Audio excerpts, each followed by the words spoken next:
2026 केवल वोट का अवसर नहीं बल्कि उम्मीदों का नाम है। चुनाव उस भरोसे का नाम है जो एक मतदाता वोट के साथ देता है। हर घर में, हर नुक्कड़ पर, हर बाजार में और हर दिल में यही सवाल गूंज रहा है कि कौन जीतेगा बंगाल। हम चाहेंगे कि बवाईदा आप मंच पर उपस्थित हों। बवाईदा जो यहाँ के लोकप्रिय काउंसिलर हैं और तृणमूल कांग्रेस के कद्दावर नेता हैं। इसके बाद भारतीय जनता पार्टी के युवा नेता नवीन मिश्रा जी, आपका भी स्वागत है। आप भी मंच पर तशरीफ लाइए। और एडवोकेट अशफाक अहमद जी जो कांग्रेस के लीडर हैं, आप भी मंच पर आ चुके हैं। आप सबों का स्वागत है। सबसे पहले असीम दा, इस बार का चुनाव किस दृष्टिकोण से आप देख रहे हैं, कैसा दिख रहा है और नया क्या है? हम लोग जब स्कूल में पढ़े हैं उसमें हिस्ट्री सिविक्स में हम लोग पढ़े हैं, India offers unity amidst diversities, अर्थात भारतवर्ष में नाना जाति, नाना धर्म, नाना वर्ण का सभी हम लोग यूनाइटेड होके हम लोग रहते हैं। सार्वभौमत्व, संहति, यूनिटी ये बरकरार रहे, हमेशा हम सभी का यही कोशिश रहना चाहिए। तो नेताजी सुभाष चंद्र बोस क्या बोलते हैं कि कभी भी कोई पॉलिटिशियन अगर धर्म का बात बोल रहा है, उन्होंने बोला था हाथ में त्रिशूल लेके अगर कोई राजनीतिक मंच में आ रहा तो उसको धक्का मार के राजनीतिक मंच से निकाल देना चाहिए। मैं किसी को आघात करके, किसी को ठेस पहुंचा के दिल दुखाना नहीं चाहता हूँ। ये मेरा काम नहीं है, ये मेरा कर्म नहीं है, क्योंकि हम मानते हैं कि मेरा धर्म है मानव धर्म और जाति है हम पुरुष और महिला। इससे ज़्यादा और कुछ नहीं, क्योंकि देश के लिए, देश का स्वाधीनता के लिए सब कोई खून दिया है। लेकिन आज का दिन में माहौल क्या हो रहा है ये आप लोग सोचिए। बंगाल जहाँ का भूमिपुत्र हम भी है, नवीन भी है, अशफाक भी है, शेखर जी भी है, निश्चित रूप से हम सभी एक साथ बड़े हुए हैं। लेकिन आज का दिन में राजनीति में क्यों ऐसा होगा? मिनी भारत, वाकई जैसा कि हम लोग सभी जानते हैं कि मिनी भारत, तो उसके लिए भी कवि ने दो पंक्तियां लिखी कि मालिक ने हर इंसान को इंसान बनाया, मालिक ने हर इंसान को इंसान बनाया, हमने उसे हिंदू या मुसलमान बनाया और कुदरत ने बख्शी थी हमें एक ही धरती, हमने कहीं भारत कहीं ईरान बनाया। दादा को एक मिनट रोकेंगे। इस बार का चुनाव नवीन जी, आपके शब्दों में। सबका साथ, सबका विकास और सबका विश्वास, ये भारत के संविधान के साथ साथ भारत के लोकतंत्र की एक बड़ी खूबसूरती है। और इस खूबसूरती को हिंदुस्तान में नहीं, दुनिया के कोने कोने तक आपके देश का एक बेटा, एक चाय बेचने वाला गुजराती परिवार का छोटा सा अदना सा कार्यकर्ता, आज भारत का ही नहीं दुनिया के राष्ट्र, दुनिया के तमाम राष्ट्र में एक सम्मानित भारतीय के रूप में और भारत के प्रधानमंत्री के रूप में दुनिया में उन्होंने अपनी छाप छोड़ी है।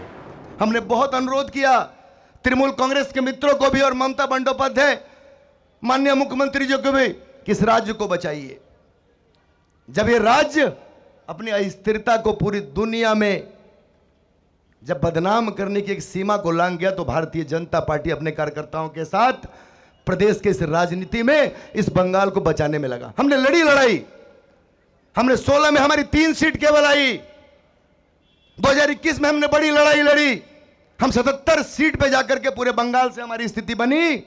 और मैं आश्वस्त करता हूं मेरे मित्रों, खासतौर से मेरे परिवार के सदस्य भवानीपुर में है कि 177 सीट लेके 2026 में पश्चिम बंगाल में भारतीय जनता पार्टी एक मजबूत सरकार इसी 4 मई को बनाएगी और ममता बंदोपाध्याय हमारी बड़ी बहन है, उनके स्वास्थ्य के लिए उत्तम स्वास्थ्य की कामना करता हूं। उनके डायबिटीज अच्छे रहें, उनके प्रेशर ठीक रहे, वो स्वस्थ रहें और उनकी लंबी आयु हो, उनकी कामना करता हूं। लेकिन 4 मई को नंदीग्राम की तरह इसी भवानीपुर से वो पूर्व विधायक के रूप में चुनाव हार के और संन्यास राजनीति से लेंगी, यह स्वस्थ करता हूं आप लोगों को, ये देख लीजिएगा। हमारे साथ कांग्रेस का पक्ष रखने के लिए एडवोकेट अशफाक अहमद जी हैं।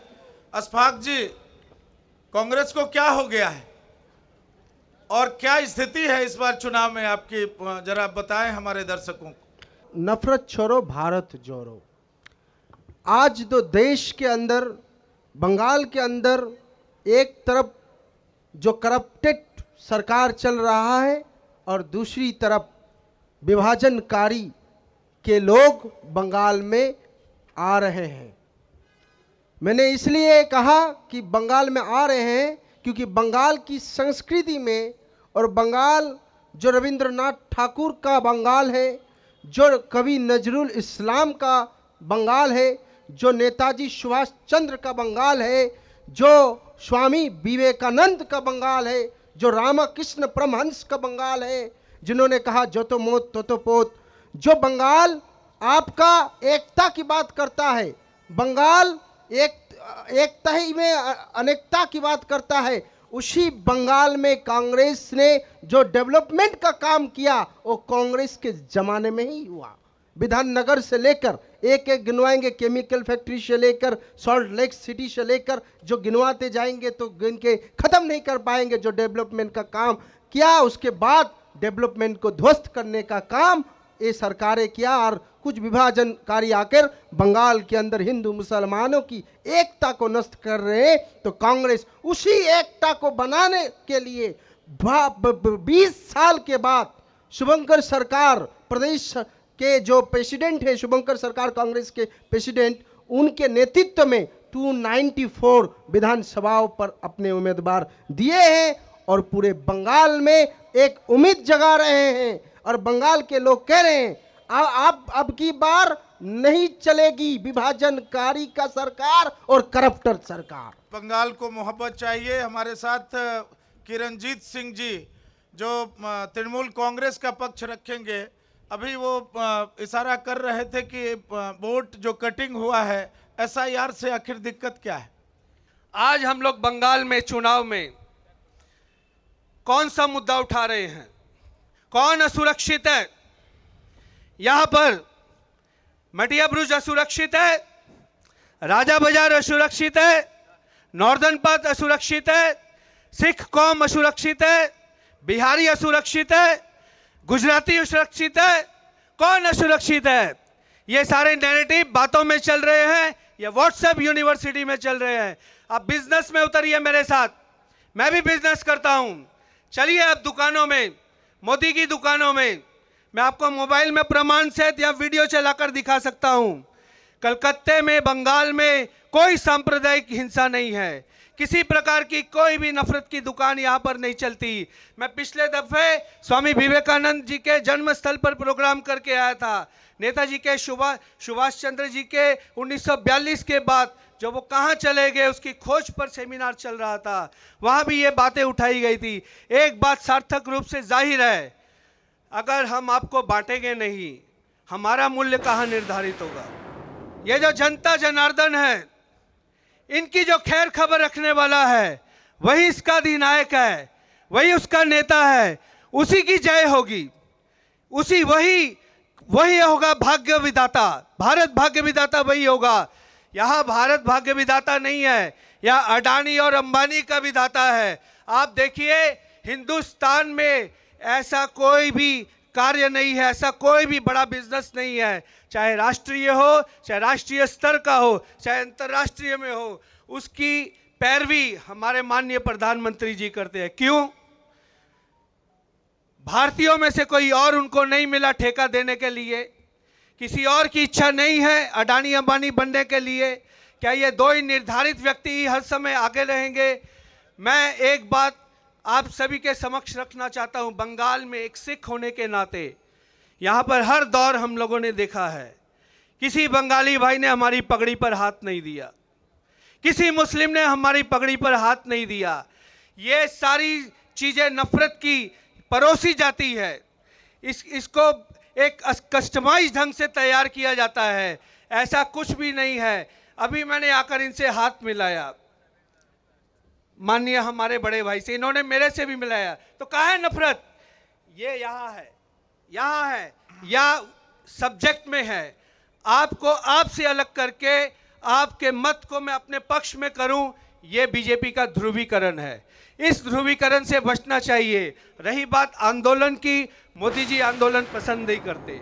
कि पीकर जिनकी लाल सिराएं, उगल रही लू लपट दिशाएं, जिनके सिंहनाद से सहमी धरती रही अभी तक डोल, कलम आज उनकी जय बोल। किरणजीत जी बोल रहे थे कि यहाँ विकास की गंगा बह रही है। नवीन जी, मित्र ने कहा, कांग्रेस के मित्र ने, मोहब्बत की दुकान। माली वही अच्छा होता है जिसके बगान में हर ढंग का फूल होता है।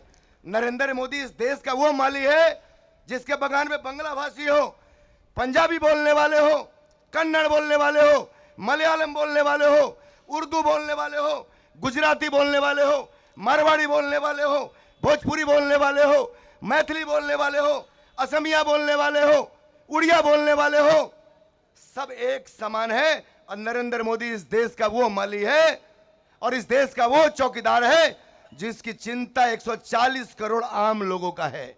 उज्ज्वला योजना की जितनी सिलेंडर हमने बस्ती में दी है, पूरे बंगाल के अंदर, चाहे वो नॉर्थ बंगाल हो, वो साउथ बंगाल हो, मिदनापुर जोड़ हो, राउल बंगो जोन हो, डायमंड हार्बर हो, तमाम गैस एजेंसी पर जबरदस्ती दबाव बना के, चाहे वो भारत पेट्रोलियम है, चाहे वो इंडियन ऑयल है, हिंदुस्तान पेट्रोलियम है, ममता बनर्जी के नेतृत्व में सभी गैस एजेंसी को जबरदस्ती दबाव बना के उज्ज्वला योजना का जबरदस्ती सिलेंडर लिया जा रहा है। कहीं भी रोड का बयार देख लीजिए एक बार जाके। प्रधानमंत्री राजीव गांधी विद्युतीकरण योजना थी, जो आज प्रधानमंत्री विद्युतीकरण योजना है। पश्चिम बंगाल के एक एक गांव को हम लोगों ने इलेक्ट्रिसिटी से लैस किया है, विद्युतीकरण किया है।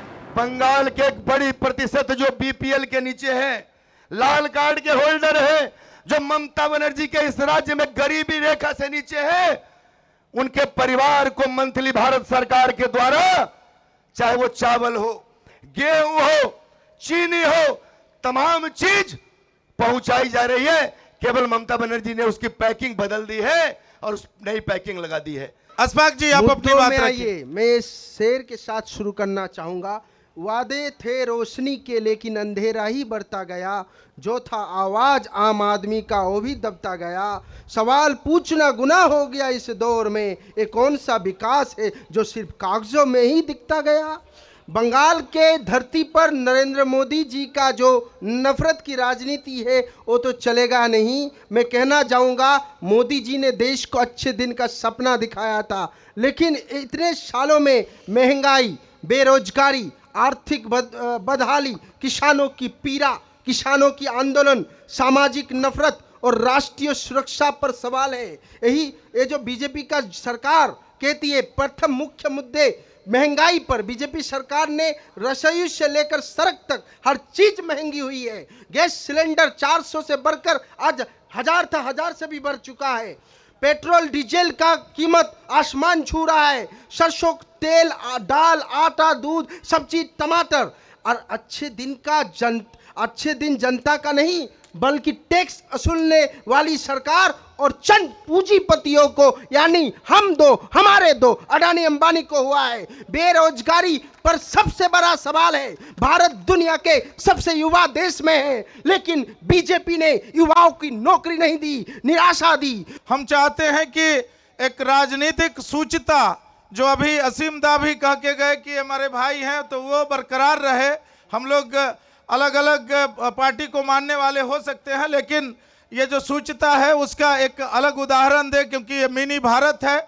और कौन आएंगे, सवाल पूछिए एक एक करके। मैं टीएमसी वालों से सवाल पूछना चाहूँगा कि 34 सालों से सीपीएम से प्रस्त होके लोग बहुत आशा रखे थे ममता बनर्जी को लाने के लिए। तो ममता बनर्जी को इस तरह से जो देश को भागा, राज्य को खराब किया है, बर्बाद किया है, मैं यही बोलूँगा कि केकड़ा बिच्छू को हटाने के चक्कर में हमने कोबरा लेके आकर बैठा दिया। और अभी ये देश का राज्य का जो हालत है, मैं बोलूँ क्या कि यहाँ के हर नॉन बंगाली, गुजराती हो, मारवाड़ी हो, पंजाबी हो, वो बिजनेसमैन लोग बंगाल छोड़ के भाग रहे हैं। हम लोग का जो यहाँ पर बिजनेस ट्रेड है वो कोई कहीं नहीं जा रहा, कोई कहीं नहीं जा रहा। आप बेशक अपना आंकलन कीजिए, जो यहाँ का स्थापित नागरिक है वो यहाँ से कहीं नहीं जाएगा। आप हेशाम रोड में चले जाइए, सारे व्यवसायी वही रहते हैं, सारे बड़े बाजार के सारे व्यवसायी वही रहते हैं। माननीय मुख्यमंत्री ममता बनर्जी की जो सरकार है वो सभी को एक सा अधिकार देती है। आप भी बिजनेस करते होंगे, आपको भी वही अधिकार मिला हुआ है सर। बिल्कुल, आप सवाल कर रहे हैं, आपका क्या सवाल किन से है? सवाल बीजेपी से है कि उनने पहले जो एक बात कहा कि यहाँ के जो काउंसिलर है वो पहले बीजेपी में थे, डर से भय से वो टीएमसी में चले गए। तो शुभेंदु जी भी तो टीएमसी में थे, तो वो किस कारण से वहाँ गए? पहला बात। दूसरा, जो गैस के बारे में उन्होंने बोला, जो सबके घर में गैस चूल्हा सब कुछ जल रहा है। हम लोग तो शहर में रहते हैं, गांव के परिस्थिति के बारे में उनको कुछ पता है? यहाँ पे कितने दिन में गैस मिलता है? और उज्ज्वला जो योजना जो है 45 दिन में अभी गैस मिलेगा, तो बाकी हम लोग को मिलेगा 25 दिन में और उनको मिलेगा 45 दिन में। ये भेदभाव क्यों? देश दुनिया में जब अगल बगल के देश को आप देखेंगे, जो लड़ाई भी चल रही है, परिस्थिति है, उसमें आप स्थिति देखिए पूरी दुनिया का। आपकी सरकार, भारत की सरकार, आपकी भी सरकार है और 140 करोड़ लोगों की चिंता करती है। 25 दिन में आपके साथ साथ जो 45 दिन का समीकरण उज्ज्वला योजना में बनाया भारत सरकार ने, वो सम कुछ दिनों के लिए, जैसे ही आप वहाँ लड़ाई बंद होगी, 10 दिन 15-20 दिन के अंदर जब आपके नॉर्मल सिस्टम आ जाएंगे, तो आपको मालूम है कि आप आज फ़ोन करते थे और तीसरे दिन घर के अंदर आपके सिलेंडर आते थे। आप छोटे भाई हैं, आपने बड़ा अच्छा प्रश्न किया है।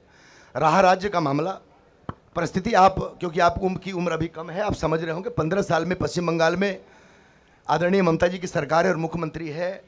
ममता जी के सरकार के अंदर में विकास की जो रूपरेखा रही है, जब आप उसको देखेंगे आप स्थिति, भारत सरकार के 15 विभागों को पिछले 9 सालों में ममता जी ने अभी तक ऑडिट रिपोर्ट नहीं दिया है। आप पता करेंगे, आप पढ़े लिखे लोग हैं, गूगल चेक करिएगा, आपको रिपोर्ट मिलेगा।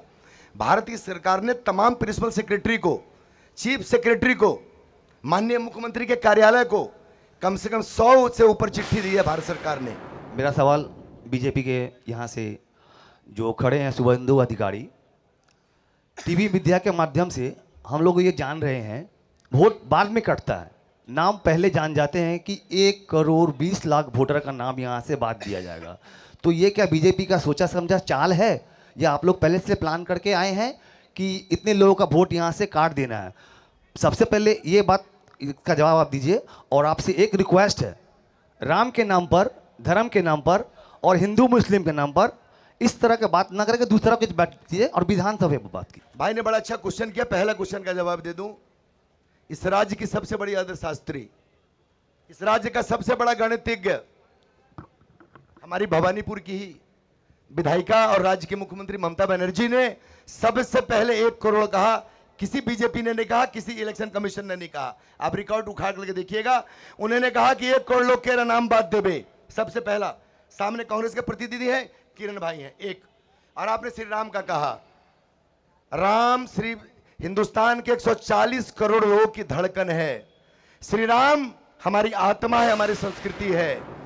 हजारों मस्जिद बन सकते हैं, असल में वारिस इस्लाम बनो और बेसबब लाशों पर मंदिर बनाने वालों अमल और किरदार में तो श्री राम बनो। अस्फाक जी 2 मिनट। बात है, राम की बात करते हैं, श्री राम की बात करते हैं भारतीय जनता के प्रतिनिधि और भारतीय जनता, लेकिन राम राज्य की बात नहीं करते। 5% जो रिचेस्ट है भारत में, 60% के कंट्रीज के वेल्थ है, बहुत डाटा लेके आए हैं। 50% ऑफ इंडियंस, ओनली 3%। तो मैं कहना चाहूंगा, ये क्या राम राज्य है? ये क्या मोदी जी का अच्छे दिन है? मैं पूछना चाहूंगा, इन्फ्लेशन तो बढ़ चुका है, सब जानते हैं। उसके बाद देखिए दुनिया में 5 ट्रिलियन में आपका देश गया है, यही राम राज्य है। मिडिल 20%, मिडिल 20%, भारत की रक्षा शक्ति मजबूत हुई है, यही राम राज्य है। भारत के लोग 99.9% तीनों टाइप भोजन कर रहे हैं, यही राम राज्य है। उनको बोलने दीजिए। अच्छा, डीमोनेटाइजेशन, जीएसटी। ये अगला सवाल। हाँ बंधुवर, राष्ट्रवादी कौन है? सबका साथ सबका विकास माननीय मोदी जी बोला है, तो किसका साथ और किसका विकास? जो बीजेपी के वोट देगा वो राष्ट्रवादी है, जो बीजेपी को वोट नहीं देगा वो राष्ट्रवादी नहीं है। एक क्वेश्चन है। दूसरा सवाल ये है, जो आप लोग बोल रहे हैं इस्लामपंथी जो लोग हैं उसको वोट नहीं चाहिए, उसीलिए आप लोग को संख्यालघु मोर्चा नहीं चाहिए।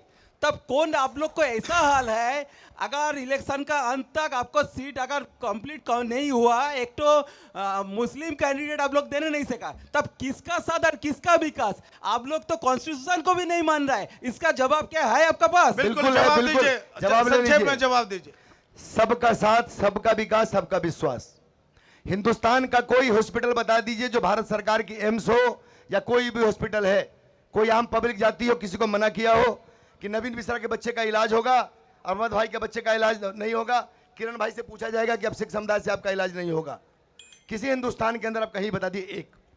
अब आपने कहा राष्ट्रवादी, राष्ट्रवादी हिंदुस्तान के 140 करोड़ लोग ही राष्ट्रवादी हैं, लेकिन हम वैसे राष्ट्रवादी को नहीं मानते जो मुर्शिदाबाद के 2 दलित परिवार के हिंदुओं की हत्या और 10,000 हिंदुओं को मालदा नदी नाव से भेजने का काम किया। हम ऐसे राष्ट्रवादी को नहीं मानते। एक, अभी 3 दिन पहले मालदा में एक सांप्रदायिक शक्तियों ने देश की न्यायिक ढांचा के वकील साहब एडवोकेट है हाई कोर्ट और सुप्रीम कोर्ट में, इनके जज को 4 बजे से लेकर रात के 12 बजे तक 25 से ज्यादा ऊपर उपलब्धि को अरेस्ट किया गया। जजों को पुलिस मजबूर, कलेक्टर मजबूर, डीआईजी मजबूर, आईजी मजबूर, इलेक्शन कमिश्नर ने मजबूत ढांचा से कार्रवाई किया और हमने 7 भाई सीआईडी ने पकड़ा भी है, 7 जजों को हमने सीआईडी ने पकड़ा है।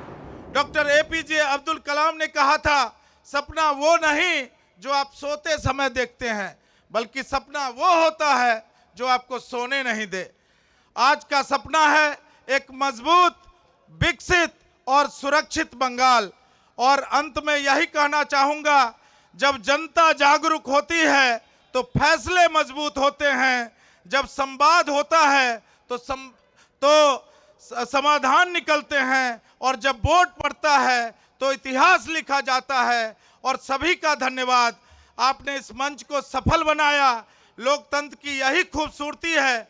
यह चर्चा जारी रहनी चाहिए, संवाद आगे बढ़ता रहता है। हम फिर मिलेंगे किसी और दिन, किसी और क्षेत्र में, नए मुद्दे, नए उम्मीदवारों के साथ, युवा शक्ति के साथ।